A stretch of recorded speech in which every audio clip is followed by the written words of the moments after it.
गुरु प्यारी साध संगत जी, आप सबको राधा स्वामी जी। संगत जी, आज दोपहर ठीक 3 बजे बाबा जी ने मस्कट की संगत को पैदल चलकर दर्शन दिए।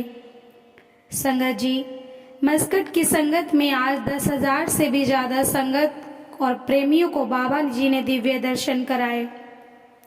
हम भी वहाँ मौजूद थे। संगत जी, आज बाबा जी के साथ सत्संगी भाइयों ने सवाल जवाब का सेशन भी सुना। विश्वास करिए, आज का अनुभव सुनकर शायद आप भी खुद को बहुत भाग्यशाली महसूस करेंगे, क्योंकि जब मैंने ये बातें सुनी तो मेरे दिल में एक ही भाव उठा कि हे मालिक, कितनी कृपा है हम पर। संगत से हाथ जोड़कर विनती है कि वीडियो को देखने के बाद कमेंट में राधा स्वामी जी जरूर लिखें। संगत जी, आज सवाल जवाब सेशन में एक भाई ने बड़ी विनम्रता से बाबा जी से पूछा, बाबा जी, जब मैंने आपसे नामदान लिया था तब मैं भारत में रहता था। मेरी पैदाइश भारत की है, पर बाद में नौकरी के कारण मुझे मस्कट आना पड़ा। जब ईद के मौके पर बकरों की कुर्बानी होती है तो मेरा मन बहुत विचलित हो जाता है। मुझे यही सोच सोच कर हमेशा घबराहट और चिंता लगी रहती है कि ऐसा करने वालों का उद्धार कैसे होगा। बाबा जी ने बहुत ही संतुलित और प्रेम से उत्तर दिया, बेटा, हर देश की अपनी संस्कृति और अपनी परंपराएं होती हैं। अगर हम किसी देश में रह रहे होते हैं तो हमें वहाँ की सोच और उनके रीति रिवाजों का सम्मान करना पड़ता है और सम्मान करना भी चाहिए। दूसरों की करनी पर ध्यान नहीं देना चाहिए, बल्कि हमें खुद की सोच और अपने कर्मों पर काम करना चाहिए। अपने आप को इतना मजबूत बनाना है कि ऐसी चीजें हमारे मन को विचलित ना कर सकें और हमारे मन में प्रवेश ना कर सकें। हमारा लक्ष्य किसी और की गलती निकालना नहीं, बल्कि अपनी आत्मा को ऊपर उठाना है और भगवती से लगाना है। इस उत्तर को सुनकर वहां मौजूद हर एक इंसान की आंखों में भाव और चेहरे पर शांति उतर आई, क्योंकि बाबा जी हमेशा यही समझाते हैं कि हमें खुद पर काम करना है, दुनिया को सुधारने हम नहीं निकले हैं। संगत जी, एक दूसरे भाई ने पूछा, बाबा जी, मुझे एक सवाल पूछना है कि अगर हम किसी वस्तु या इंसान से बहुत ज्यादा प्रेम या लगाव कर लें तो क्या ये लगाव हमारे लिए फिर से जन्म लेने का कारण बन सकता है?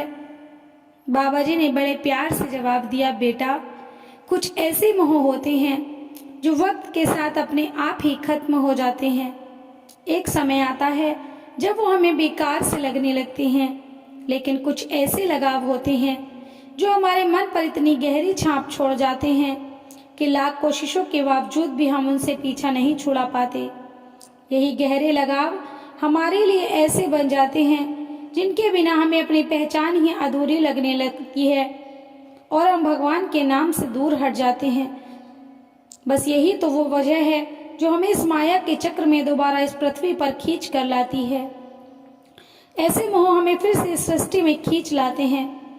उस अधूरे प्रेम, अधूरे कर्ज को चुकाने के लिए हमें दोबारा जन्म लेना ही पड़ता है। फिर बहुत गहरी साधना करनी पड़ती है। इस जीवन में जो छोटे मोटे पाप होते हैं वो तो हमारी रोज की भक्ति, हमारे रोज के भजन सिमरन से धीरे धीरे धुल जाते हैं, लेकिन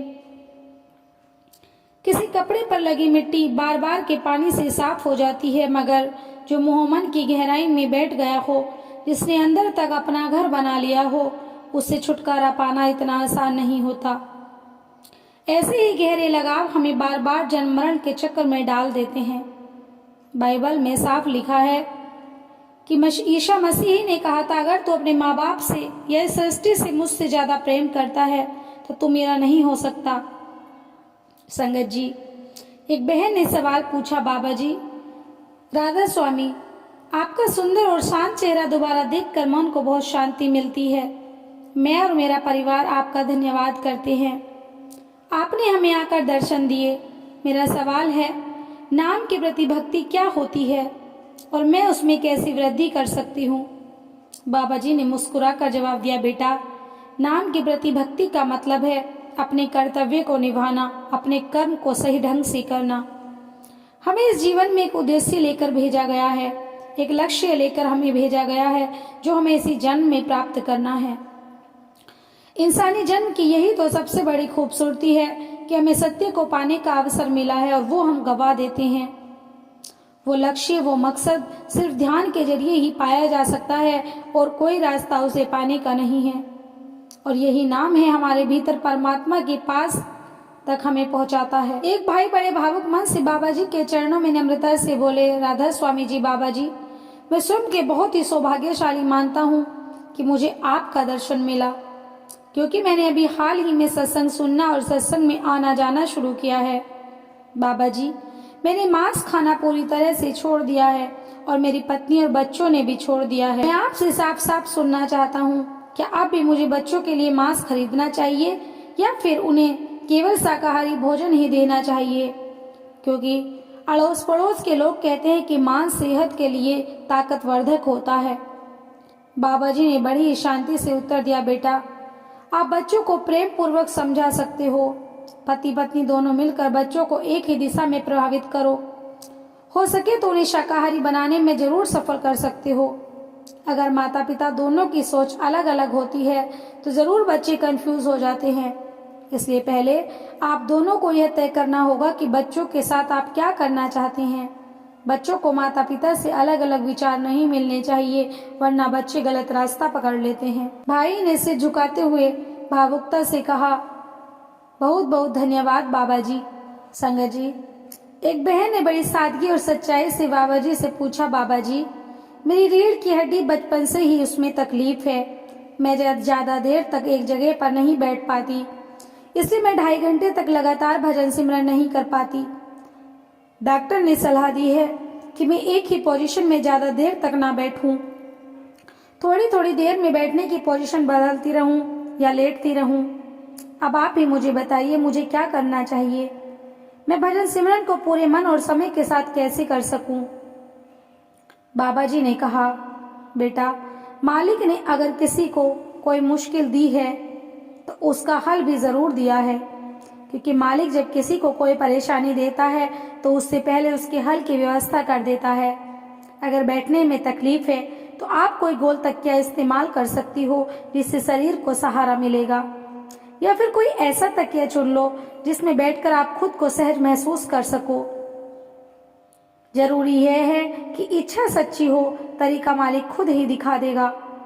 मालिक की याद में बैठे रहना, एक मुद्रा हो या थोड़ी थोड़ी देर में बदलकर। इसके बाद एक बहन ने और सवाल पूछा, बाबा जी, शादी से पहले मैं इंडिया में रहती थी, वहाँ मैं हर हफ्ते सत्संग जाती थी, सेवा में भी भाग लेती थी, लेकिन शादी के बाद जब मैं अपने पति के साथ दुबई आ गई तो ना तो सत्संग वाला माहौल रहा और ना ही सेवा के उतने अवसर मिलते हैं। घर के कामों में इतनी व्यस्त हो गई हूँ कि समय ही निकाल पाती, सेवा और सत्संग के लिए समय ही नहीं मिलता। मुझे ये बात समझ नहीं आती बाबा जी कि मालिक ने इतनी सारी जिम्मेदारियां सिर्फ औरतों को ही क्यों दी हैं। उस बहन की बात सुनकर बाबा जी हंस पड़े और मुस्कुराते हुए बोले, बेटा, मालिक जिम्मेदारी उसी को देता है जो उसे निभाने की ताकत रखता है, क्योंकि जब हम बाजार जाते हैं और हम सबसे बड़ा थैला उसी बच्चे को पकड़ाते हैं, जो बच्चा सबसे बड़ा होता है उस थैले को उठा सकता है। मालिक ने औरत को जननी कहा है, इसीलिए तो उसे मदर इंडिया का दर्जा दिया जाता है। क्या कभी किसी ने किसी मर्द को फादर इंडिया कहा है? बाबा जी की इस बात पर मस्कट की पूरी संगत हंसी से खिलखिला उठी, लेकिन उस मुस्कान के पीछे एक गहरी समझ भी छुपी थी कि हम सभी को अपनी अपनी भूमिका में अपने फर्ज को पूरी श्रद्धा और समर्पण से निभाना है। यह सिर्फ शब्द नहीं थे, ये वो बातें थी जो आत्मा को छू जाती हैं और जो हमें ये याद दिलाती हैं कि मालिक हर किसी को वह जिम्मेदारी देता है उसकी आत्मिक तरक्की में मददगार हो। संगत जी, आज की वीडियो में बस हम इतने ही सवाल जवाब को लेकर आएंगे। नेक्स्ट वीडियो में हम बाकी बचे कुछ सवाल जवाब को लेकर आएंगे, क्योंकि ज़्यादा लॉन्ग वीडियो यूट्यूब पर अपलोड होने में बहुत दिक्कत होती है। आपको आज की वीडियो कैसी लगी कमेंट में बताएं और कमेंट में राधा स्वामी जी लिखना बिल्कुल ना भूलें। राधा स्वामी जी।